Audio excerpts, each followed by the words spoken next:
Asia की सबसे बड़ी इमारत वो इमाम बाड़ा है। वहां 2.25 महीने मातम और अज़ादारी होती है। उसकी वसीयत है उसके कब्र पर।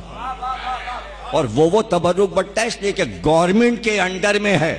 इतना करोड़ों रुपया छोड़ के अंग्रेजों को गई थी कि कयामत तक वहां अज़ादारी होती रहेगी। यह है बहू बेगम। बेटे से कहा करबला जाऊंगी।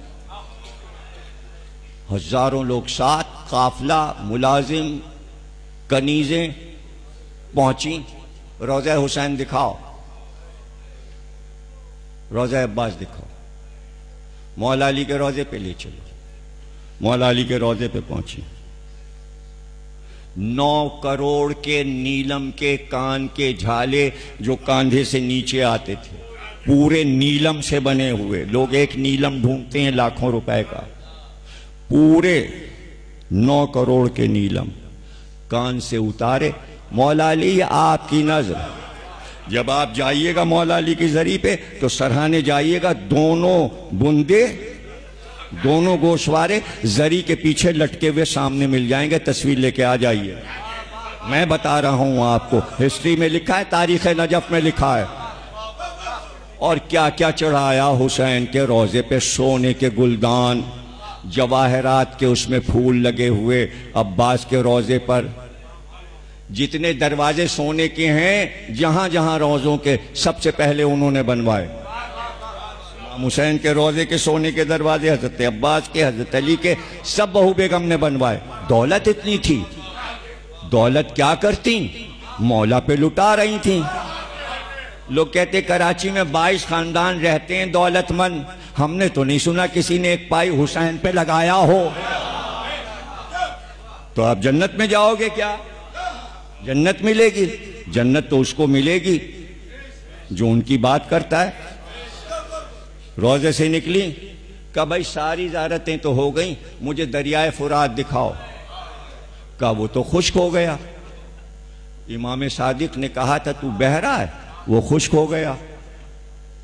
कहा भाई करबला बगैर फुरात के अच्छी नहीं लगती। हुक्म मिलना था कि इराक के मजदूर बुलाए गए। लाखों रुपए खर्च हुआ। का जहां पे दरिया बहता था बिल्कुल रोज़े अब्बास और हुसैन के पास से खुदाई शुरू करो और असल फुरात जो बगदाद में है पानी काट के वहां से लाओ। का लाखों रुपए खर्च होंगे। का कोई परवाह नहीं, हम देंगे। मजदूर लग गए, खुदाई हुई, पानी आया। अब जो आप नहरे अलकमा देखते हैं, जिन लोगों ने ज़ियारत की है, इसको कहते हैं नहरे आसफी। ये फुरात नहीं है, ये बहू बेगम का बनवाया हुआ दरिया है। अब वो जो मिट्टी खुदाई से निकली वो करबला की मिट्टी थी। लोगों ने कहा इस मिट्टी का क्या हो? का ऊंट गाड़ियां लाओ किराए पर और सारी मिट्टी उस पे ला दो और लेके लखनऊ चलो, इसलिए कि करबला की मिट्टी है। 36 ऊंट गाड़ियों पर, बसरे और बसरे से पानी के जहाज पर सारी करबला की मिट्टी लखनऊ आई। लोगों ने पूछा बेगम इसका क्या होगा? का लखनऊ में खाके शिफा की मस्जिद बनवाओ। एक मस्जिद पूरी लखनऊ में खाके शिफा की बनी। वहां मैंने मजलिस पढ़ी है। जो जाता है पूरी मस्जिद चूमता है। कोई मीनार चूमता है मस्जिद के, कोई दीवारें चूमता है, इसलिए चूमते खाके शिफा किया है। तुम सलामत रहो, खुश रहो। और थोड़ी सी मिट्टी मेरे घर के महल की छत पे डाल देना। क्या करेंगी? का पहले कब्र में फर्श बिछाना, फिर मुझे लिटाना, फिर ऊपर से चादर डालना खाके शिफा की। इस तरह तो दफन हुई है। खाके शिफा बिछाई गई, उस पे लेटी, उस पे डाली गई, फिर कब्र बनी। कब्र में खाके शिफा है। हैरत से सुन रहे हो? एक हुसैनी का हाल सुना रहा हूं तो दंग हो रहे हो। अगर दुनिया के सारे हुसैनियों के कारनामे सुनाऊं तो कई अशरे पढ़ने पड़ेंगे। हालांकि 2 पढ़ चुका हूं। तारीख शियत यहीं इसी इमाम बाड़े में 86 में पढ़ा था। तारीख़ शियत रज़ा हुसैनी का अशरा, जिसमें बताया था खिदमात क्या हैं हुसैनियों की। जज्बा तुम में भी पैदा हो, कुछ करना है, इसलिए सुना रहा हूं, कुछ करना है। न स्टेट चाहिए न दौलत, जो तुम्हारे पास है उसी में करके दिखाओ तो मैं जान। क्यों, क्या गरीब नहीं करता? क्या गरीब हुसैन की खिदमत नहीं करता? आसिफ उद्दौला का इमामबाड़ा बनना शुरू हो गया।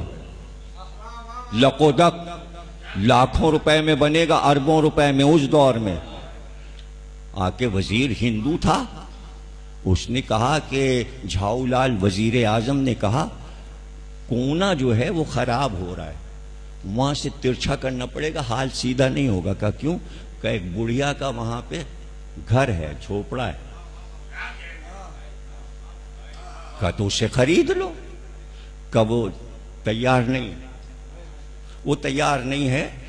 वो कहती हमारे जद बुजुर्गों का घर है, मैं कैसे अपनी ड्योढ़ी को बेच दूं? यही तो मेरा घर है, सदियों से यहां रहे मेरे बुजुर्ग, मैं कैसे बेच दूं? आसिफ उद्दौला ने कहा हम खुद चलेंगे। आए, कहा ये घर बेच डाल। उसने कहा तुम बादशाह हो, हमारे लिए यही हमारा महल है, हम यहां के बादशाह हैं, तुम हमसे जबरदस्ती नहीं ले सकते। कहा हम जबरदस्ती लेने नहीं आए, ये घर जिसका बन रहा है वो एक मजलूम का घर है, जिसका घर करबला में लूट गया था। अगर तुम अपना घर उस मजलूम को दे दो, वो हिंदू औरत थी, वो तैयार नहीं हो रही थी अपना मकान देने के, नक्शा बदल रहा था इमाम बाड़े का। आसिफ उद्दौला ने कहा मजलूम है ना, उसका घर बन रहा है। कहा तो ये कहो ना कि ये मजलूम का घर है, यूं कहो ना, मैं कोई पैसे नहीं लूंगी, ये घर और मैं सामान लेके सड़क पे आ जाऊंगी, मैं अपना सामान उठा लूंगी, अपने वजीर से कहो मेरा घर तोड़ दे, इमाम बाड़े में मिला ले, लेकिन तुम बादशाह हो ना, एक शर्त है मेरी। का शर्त बता दे। का इस इमाम बाड़े से जो ताजिया उठेगा, लोग कहेंगे बादशाह का ताजिया निकल रहा है, लेकिन शर्त यह है कि एक ताजिया मेरे नाम का रखा जाए, जब तुम्हारा ताजिया निकले तो हमारे नाम का भी ताजिया निकले। कहा मंजूर। एक अलग जहां पर उसका घर था, उसी जगह जब जाइएगा ज़ियारत करने तो जो इमाम बाड़ा बना वह एक छोटा सा ताजिया रखा है, उस पर लिखा है बुढ़िया का ताजिया। जब बादशाह का ताजिया सड़क पे आ जाता तो लोग इंतजार करते थे, लोग कहते थे जाओ ताजिया निकल गया, लोग कहते थे नहीं अब बुढ़िया का ताजिया आ रहा है।